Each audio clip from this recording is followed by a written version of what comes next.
Welcome to the Orpheum. I'm Paul Westlake, and it was my good fortune to have led the architectural efforts that restored this terrific old theater.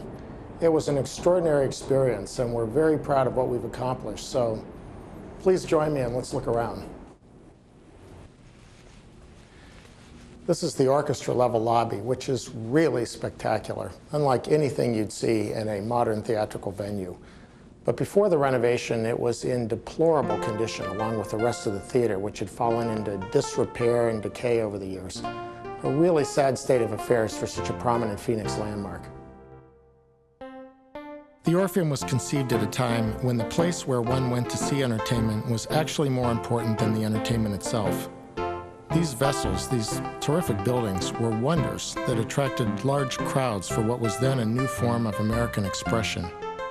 It was 1929, an era with 1 foot in vaudeville and 1 foot in the movies. And the Orpheum captured that technology, and a whole wonderful environment was conceived to display this new form of entertainment.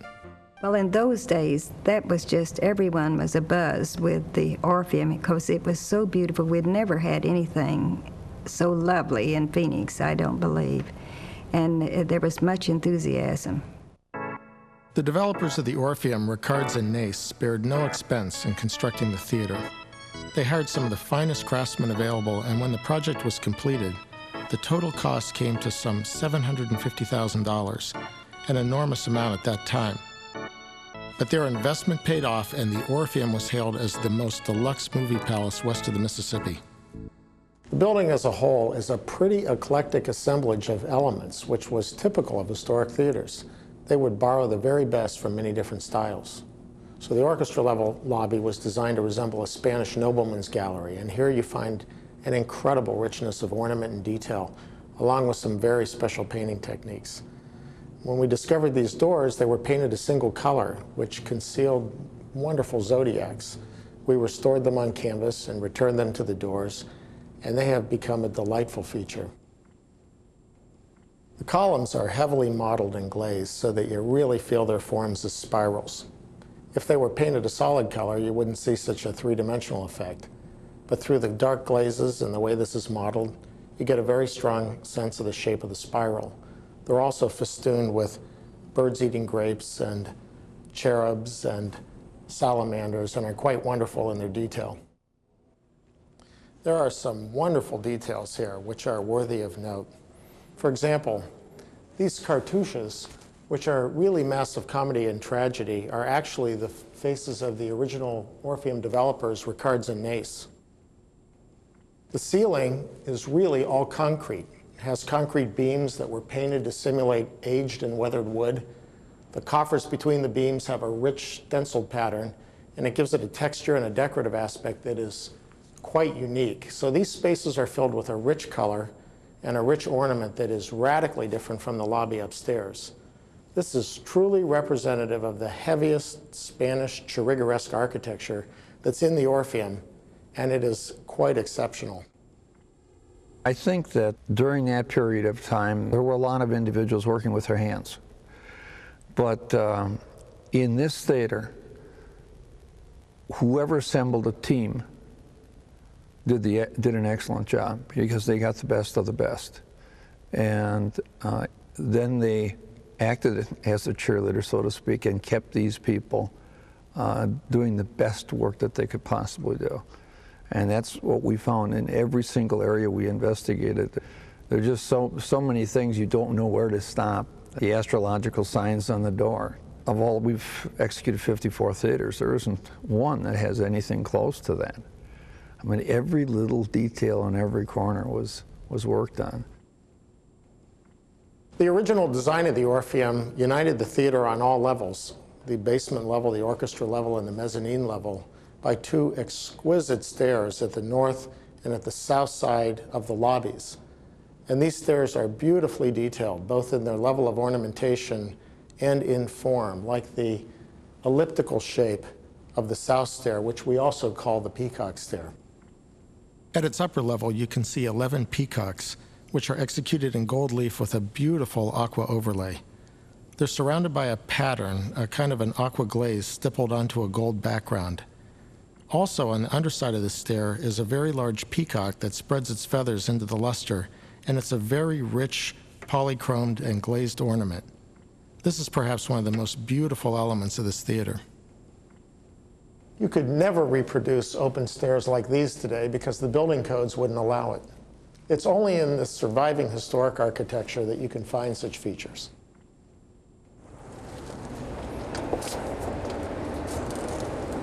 This balcony is a special part of the Orpheum.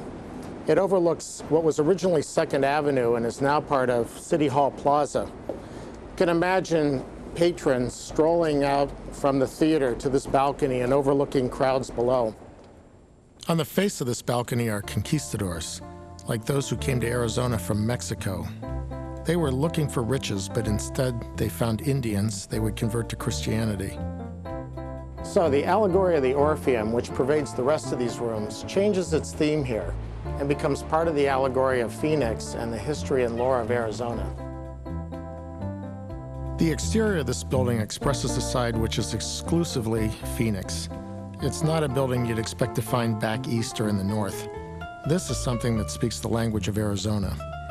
With its beautiful stucco finish and tawny, sandy colors of the arid landscape, it responds wonderfully to this desert light. The cast stone corners, the forms, the tile roofs, all of these elements really feel appropriate for the Arizona landscape. It's a great symbol and a figurative part of Phoenix. We're in the lobby on the mezzanine level, and unlike the medieval Moorish gallery below us, this is the lobby of an Italian palace, inspired by the Davanzati Palace in Florence. It's almost classical. The richness of color and the natural light that streams through the glazed doors gives the space a wonderful quality.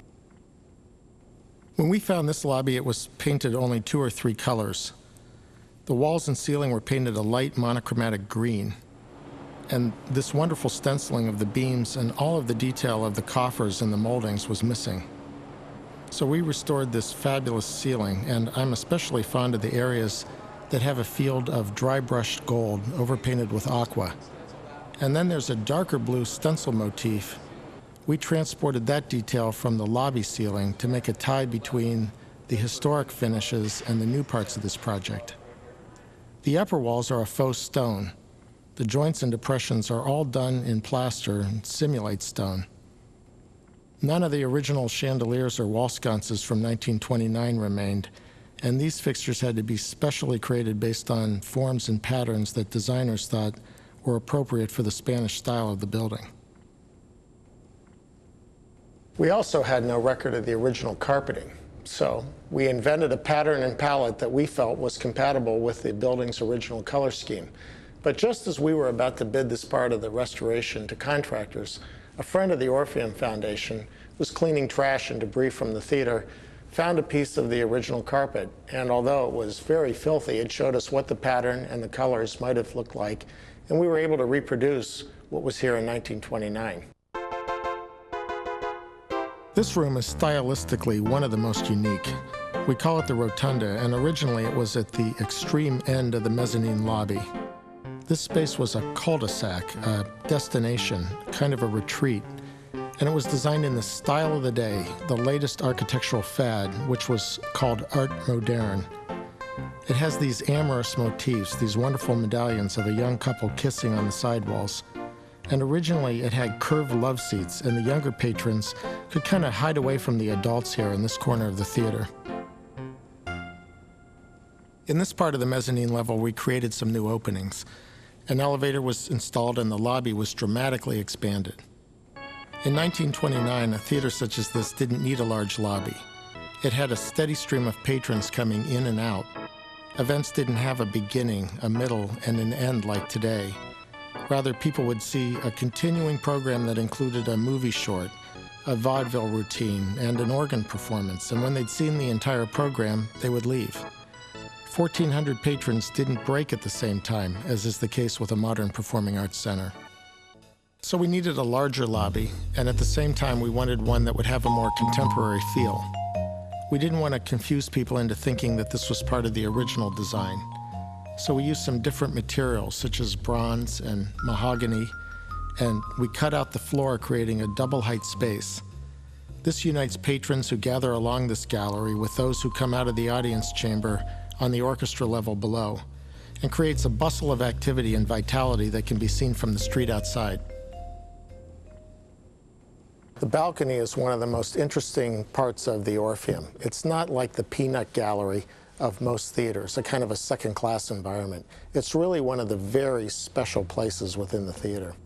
It has a wonderful view, and at the rear a Spanish villa develops with a fabulous loggia, arches, and a tile roof. We feel we're in a town, perhaps Seville, Spain, or in an old villa in Arizona.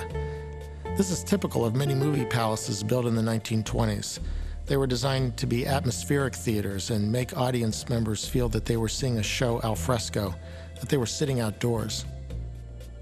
When we start uncovering the different objects, the more we looked, the more we found. And the more we find, the more you want to look. It was at that point in time that I realized that you're in someplace special. Nothing is left to the imagination. It's filled with color. The theater is here to entertain you completely and leave all you, made to leave your worries behind and your cares behind, and you came to this theater, and until the drapes parted or the curtain lifted, you were entertained by the theater each and every moment. Over the years, there were radical changes to the architecture of the Orpheum and what is known today as Lewis Auditorium. By the early 1950s, its character had been largely obliterated. All of this rich polychromy of reds and greens on the walls and the ornamental plaster was changed to a two-color paint scheme. In order to ensure that the audience focus was on the movie screen, the original murals on the upper sidewalls had been painted black. Fortunately, in 1929, the artist David Swing had executed these wonderful works on canvas and then applied them to the plaster. And this allowed art conservators to separate the canvases from the walls and restore them to their original condition. We uncovered them, I took them back to the studio and removed the paint from the Swing murals, and they're beautiful mountains in Spain. They're not typical murals. I mean, they're works of art. Each one is a work of art. As I mentioned, the Orpheum is an atmospheric theater. The audience was meant to feel that they were outdoors, in a courtyard. And to enhance that experience, lights were concealed in a cove at the very top of the sidewalls, washing the ceiling plane and simulating the sky.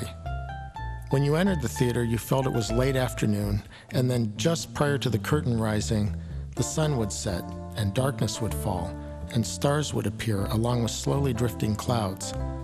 And when this nightfall occurred, the curtains parted and the show began.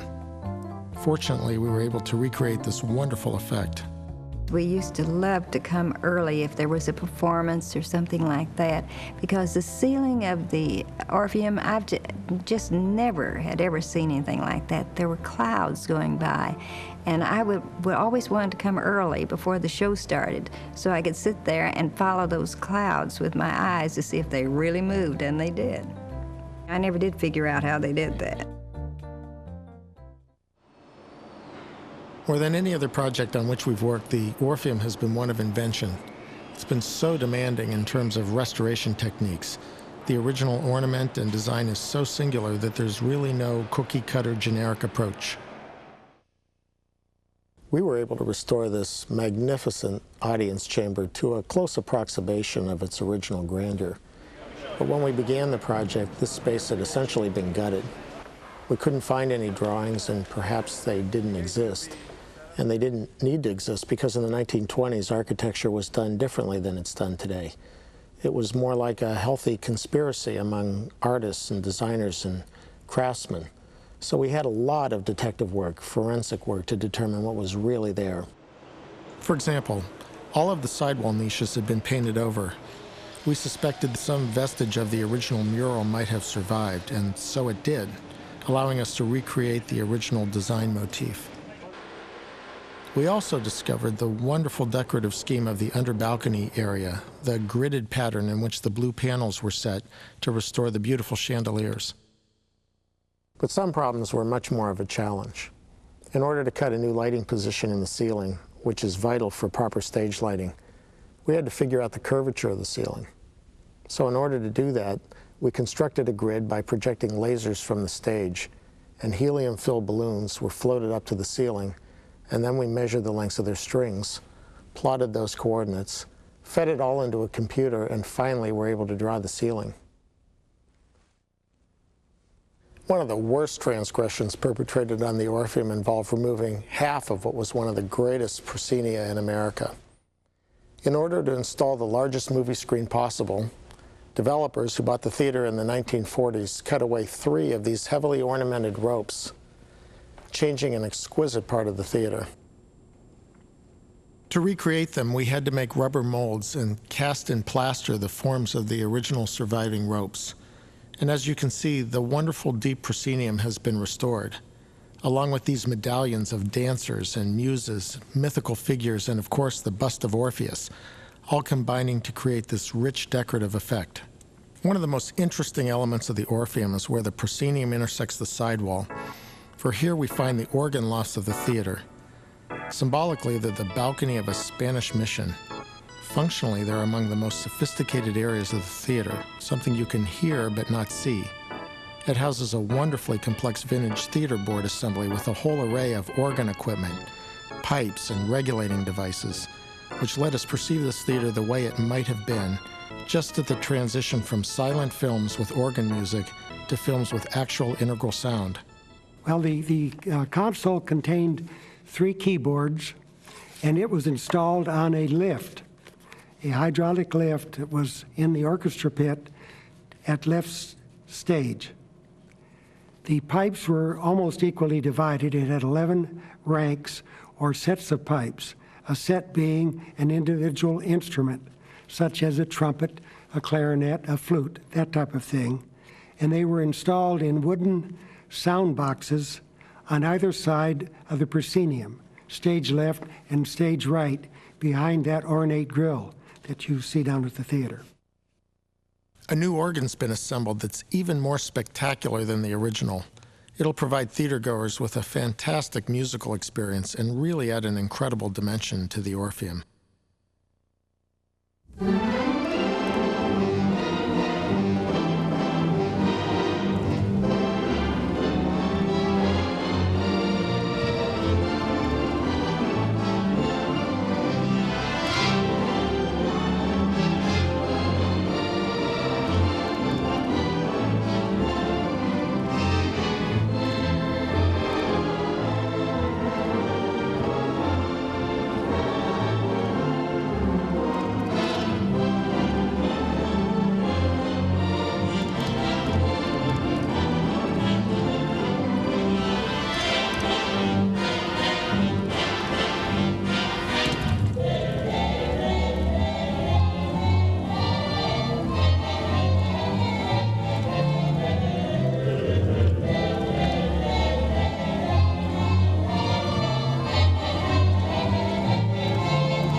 When the Orpheum was first constructed, it was a very modern building in terms of its innovations. It had a mechanical system that could boast of 1 air change every 3 minutes. Phoenix was a hot place, but the engineers came up with the idea of bringing air down and taking it to the bowels of the building, where it was cooler, and then recirculating it through the audience, just like air conditioning, which was a very radical notion at the time.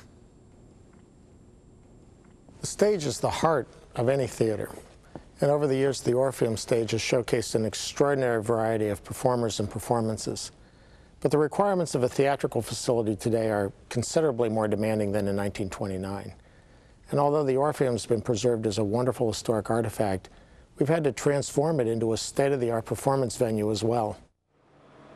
For this part of the restoration, we had to demolish most of the existing stage while at the same time preserving the entire proscenium.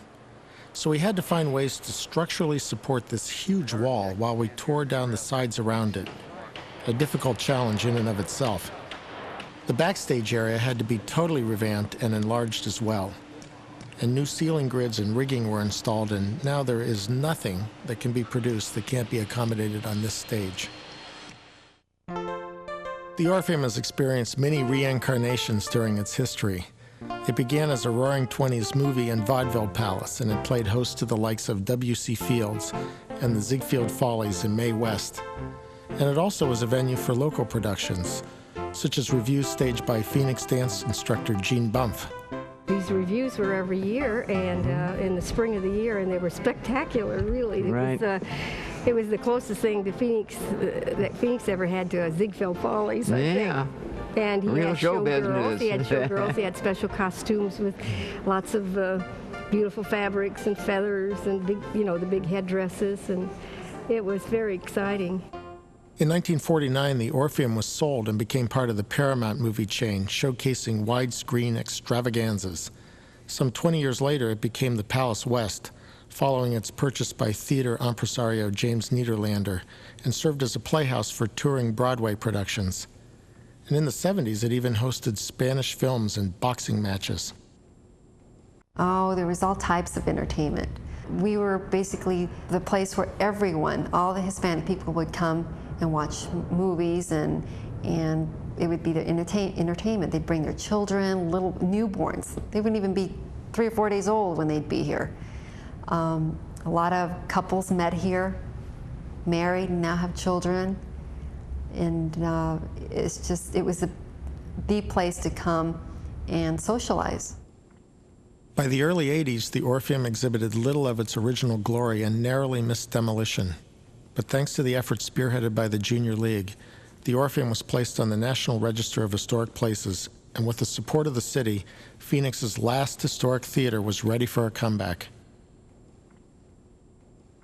The Orpheum has risen from the ashes, like the mythical bird for which the city has been named, completing the allegory of this magnificent old building. When the Orpheum made its debut, a beacon would shine from a sphere atop this tower. It could be seen for miles around. After years of work on the part of many, the beacon once again illuminates the evening skies over Phoenix.